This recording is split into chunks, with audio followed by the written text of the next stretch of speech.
In this video, I will tell you how you can easily update softwares in Samsung device. First of all, navigate to your settings application and scroll down and find for software updates.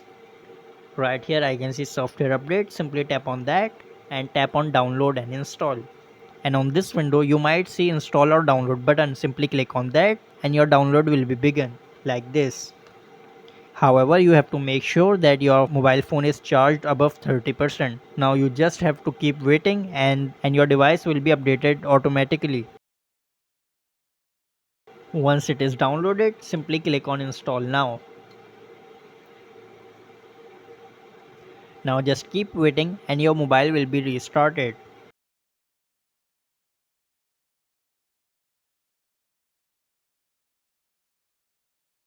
And as you can see that the software has been updated successfully and the mobile phone has been restarted as well. So that's how you can easily update software on any Samsung device. So that's it for this video. If this video helped, subscribe.